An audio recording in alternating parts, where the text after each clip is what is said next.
Assalamualaikum warahmatullahi wabarakatuh. Bagaimana kabarnya hari ini sahabat kelas 4? Semoga kita semua dalam keadaan sehat walafiat. Hari ini kita akan belajar tentang tempat tinggal Siti atau kampung halaman Siti yang ada di daerah istimewa Yogyakarta. Tepatnya pada pembelajaran pertama subtema 2 tema 8 kelas 4. Nah, tujuan pembelajaran yang akan kita capai, siswa dapat mengidentifikasi keunikan budaya daerah istimewa Yogyakarta, termasuk cerita legenda ya yang berasal dari sana. Selanjutnya kita akan mengidentifikasi gaya terhadap benda. Tentunya tujuan pembelajaran ini bisa kita capai jika memperhatikan dengan sungguh-sungguh. Selanjutnya mengerjakan soal latihan yang ada di kolom deskripsi dari video ini. Baiklah, sebelum mulai belajar, marilah kita berdoa. Menurut agama dan keyakinan masing-masing, berdoa disilahkan. Selesai. Aku berasal dari Yogyakarta. Daerah asalku memiliki ragam keunikan tersendiri. Tahukah kamu apa keunikan Yogyakarta? Yuk kita telusuri bersama. Nah, yang pertama ada Tugu ya, simbol Tugu Yogyakarta. Nah, ini dekat sekali dengan stasiun kereta api namanya Stasiun Tugu. Jika sahabat kelas 4 pergi ke sana, cukup berjalan beberapa meter sudah sampai ke monumen Tugu ini. Selanjutnya yang kedua, Candi Prambanan. Asal mula Candi Prambanan ini yakni legenda Candi Prambanan atau Candi Roro Jonggrang. Yang ketiga, upacara adat Grebek Maulid. Upacara adat Grebek Maulid ini merupakan ucapan syukur Keraton Yogyakarta terhadap kekayaan alam yang dilimpahkan oleh Tuhan Yang Maha Esa ya. Gunungan ini didoakan di Masjid Agung, kemudian dibagikan kepada rakyat. Yang keempat, transportasi andong. Nah, transportasi andong ini bila sahabat kelas 4 pergi ke daerah Malioboro, di sana banyak sekali kita temukan transportasi tradisional ya, andong ini ditarik oleh kuda. Nah, selanjutnya kita baca cerita legenda Roro Jonggrang. Roro Jonggrang adalah seorang putri dari kerajaan Prambanan. Raja Prambanan, ayah Roro Jonggrang, gugur dalam pertarungan melawan Bandung Bondowoso dari kerajaan Pengging. Akibatnya Bandung Bondowoso menguasai kerajaan Prambanan. Bandung Bondowoso yang tamak menginginkan Roro Jonggrang sebagai permaisurinya. Roro Jonggrang yang tidak mau diperistri oleh Bandung Bondowoso pun mengajukan sebuah syarat.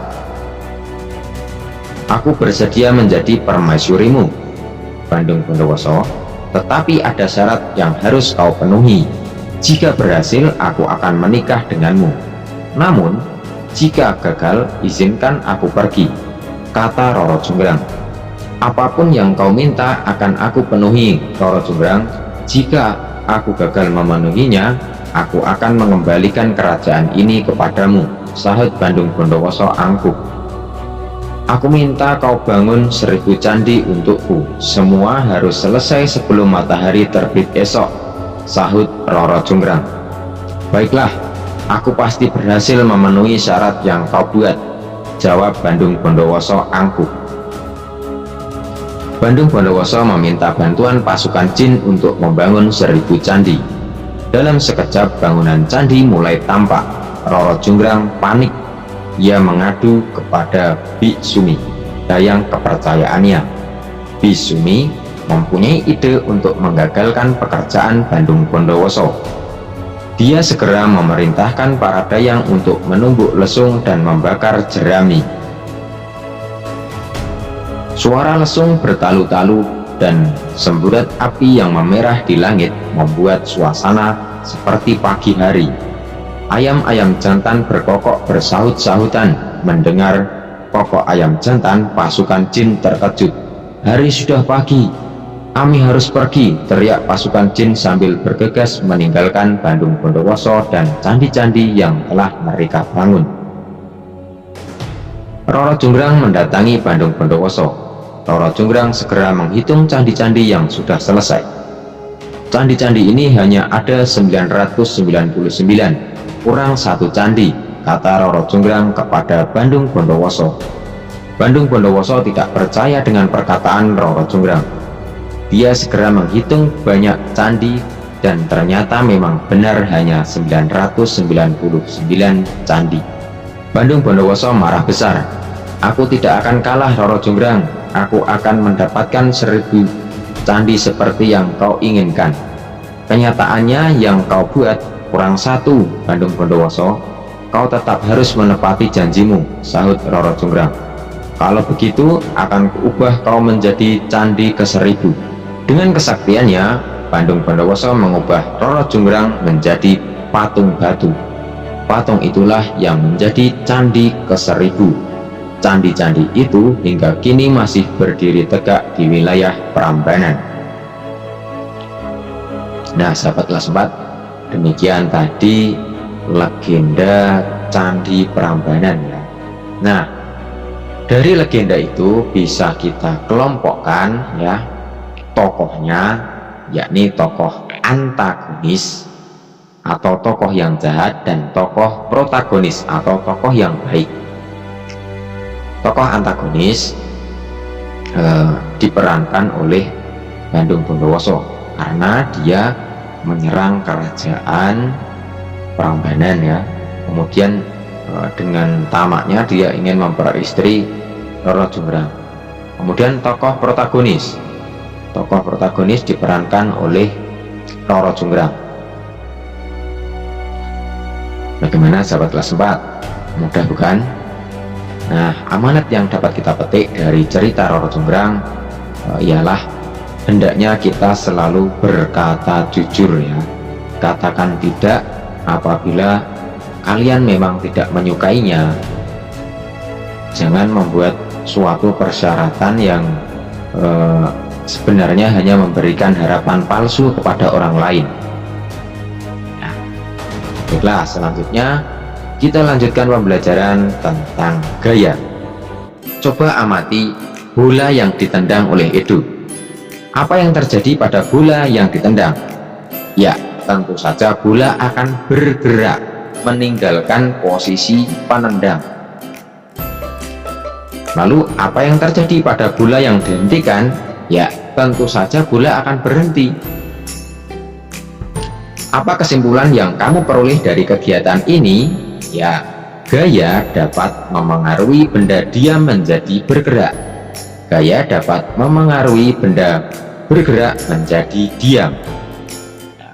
Jadi pada peristiwa menendang bola ini, bola benda diam menjadi bergerak. Kemudian bola yang menggelinding dihentikan dengan kaki ya. Jadi gerak benda terhenti, benda menjadi diam. Mudah bukan? Selanjutnya amati kegiatan Beni menarik mobil mainan. Apakah terdapat perubahan pada mobil mainan yang digerakkan dari lambat ke cepat? Ya, tentu saja ada perubahan, yakni kecepatannya. Kecepatannya akan bertambah. Yang semula ditarik pelan, mobil juga akan bergerak pelan. Ketika ditarik dengan cepat, mobil akan bergerak lebih cepat. Perubahan apa yang terjadi pada mobil mainan yang digerakkan dari lambat ke cepat? Tentunya perubahan kecepatan atau percepatan. Contoh yang lain, ketika kita naik kendaraan sepeda motor misalnya digas pelan, dia akan berjalan pada 40 km per jam misalnya. Kemudian gas tarikannya itu ditambah, dia akan bertambah, bisa dilihat pada speedometer, kecepatannya mungkin menjadi 80 km per jam, otomatis akan lebih cepat sampai. Nah, itu contoh yang lain. Apa kesimpulan yang kamu peroleh dari kegiatan ini? Ya, gaya dapat memengaruhi benda bergerak lebih cepat atau lebih lambat. Nah, yang lebih cepat itu misalnya ditarik lebih cepat, benda akan bergerak lebih cepat pula. Ketika sudah cepat kemudian diperlambat, misalnya kita naik sepeda motor, diturunkan gasnya, ditutup gasnya, otomatis kecepatannya dari 80 km per jam turun menjadi 20 km per jam. Nah, demikian ya. Selanjutnya, apa terdapat perubahan pada mobil mainan yang ditarik lurus kemudian dibelokkan? Ya, tentu saja ada, akan berbelok arah ya. Perubahan apa yang terjadi pada mobil mainan yang ditarik lurus kemudian dibelokkan? Perubahan arah gerakan, yang semula ke depan kemudian dibelokkan ke kanan, mobil mainan akan mengikuti berbelok ke kanan pula. Seperti ketika sahabat kelas 4 naik sepeda, yang semula lurus setangnya dibelokkan ke kiri, maka sepeda akan berbelok ke kiri. Nah, kamu menarik mobil mainan dari lurus lalu berbelok dengan gaya.